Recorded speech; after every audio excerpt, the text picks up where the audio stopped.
Right, so Rishi Sunak has come a cropper at the hands of a former rugby player, but not in the obvious manner you might be thinking or even hoping. Might even be conjuring up mental images of a 6'6" brick outhouse of a man thundering towards Rishi Sunak, quivering, knees knocking, holding a ball that he wishes he wasn't before getting piled on. Images of cartoonish violence might bring a smile to the lips. No amount of money could save a man as well. Let's be kind, as statuesque as Sunak from such a fate in reality, could it? I somehow don't think rugby was ever Sunak's game. Perhaps it was croquet or polo, but it wasn't the rugby pitch that has given Sunak a bruising. He's been cauliflower-eared in the courtroom instead. It blows to the head, give you an unfair assumption regarding the intelligence of former rugby players, then James Dingemans, now Vice President Lord Justice Sir James Dingemans of the High Court, no less, might make you think otherwise, having in his youth played both rugby union and league to quite a high level. Here, however, he was scrumming down with Sunak and co over their absurd decision to take the government's own COVID inquiry to court. The fact the inquiry was being chaired by a judge itself in Baroness Hallett, apparently not good enough for Sunak, who, for reasons we still cannot fathom, wanted to prevent said inquiry from having access to Boris Johnson's full, unredacted WhatsApps, ministerial diaries and notebooks. So what do you have to hide then, Rishi? That was the obvious question on everyone's lips as this ridiculous course of events unfolded. Thousands of pounds in public money wasted again by the Tories, and for what? To try and stop the Baroness, the judge herself and her team having information and documentation that the government was claiming was unambiguously irrelevant. Well, isn't the judge leading the inquiry the person best placed to decide what is irrelevant and what isn't? Not according to the Cabinet Office, who argued they shouldn't have to hand over what they deem to be irrelevant material, whereas Baroness Hallett said it should be up to her and the inquiry, quite rightfully so.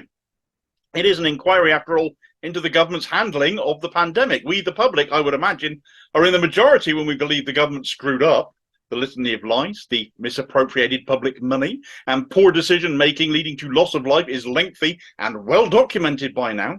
But all this personal stuff at Johnson's, when he was the Prime Minister, he was the guy leading us through it. Any government pretending that kind of material is unambiguously irrelevant before the inquiry investigating said events has even seen it is hiding something. We're prepared to spap thousands on blocking its release to the inquiry, and so everyone now wants to know what is really in it, and that the government doesn't want coming out because everything they've done stinks of a cover-up.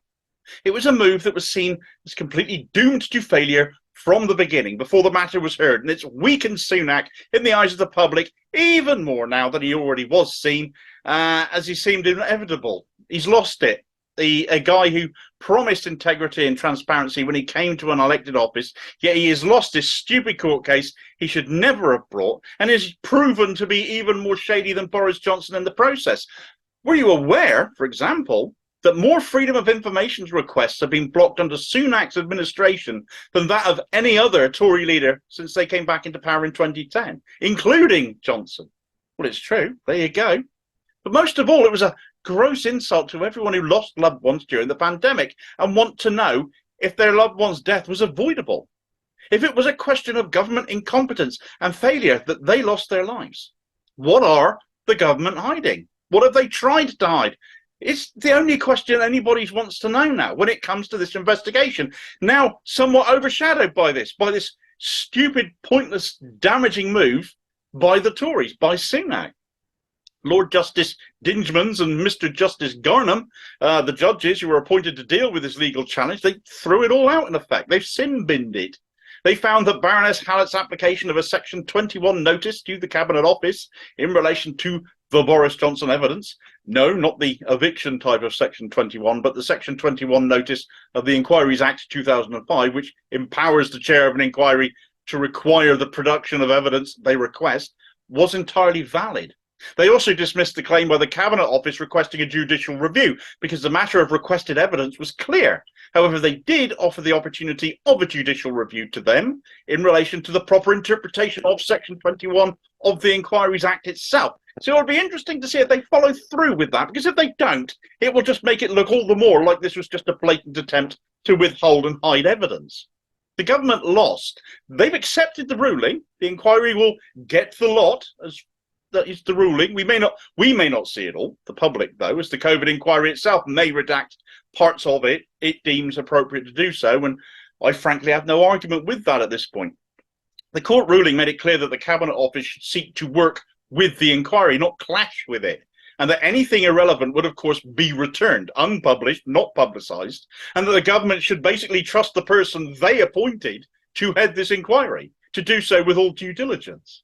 Baroness Hallett herself has, as a result of this ruling now, sent a message to the government that she's taking no nonsense from them. Actually, this action by the government, if anything, has strengthened her hand where it comes to requesting more material, since the government are now less likely to argue the toss over such things, having been kicked into touch by her once already. And with any luck, that means they'll stop being obstinate and just work with her to deliver the findings, which will still take until 2026, sadly, to conclude. Having taken the Tories on over this, she's earned my trust, I would suggest, in this matter now that she is the right person to take this on. And in that vein, after expressing pleasure at the High Court ruling, she said she expects all the materials requested by her and her team by 4 p.m. on Monday. So will the Cabinet Office finally hand it all over now? Well, we'll have to wait and see if more excuses come out. The WhatsApps, for example. The Cabinet Office at one point denied even having them as a result of a security breach which saw Johnson's phone shut down. Such was their defence versus a Good Law Project court case relating to them last year. Yet now they clearly have them and are now charged to hand them over. Who would bet against another load of obfuscation coming out over the weekend? I wouldn't be taking that bet.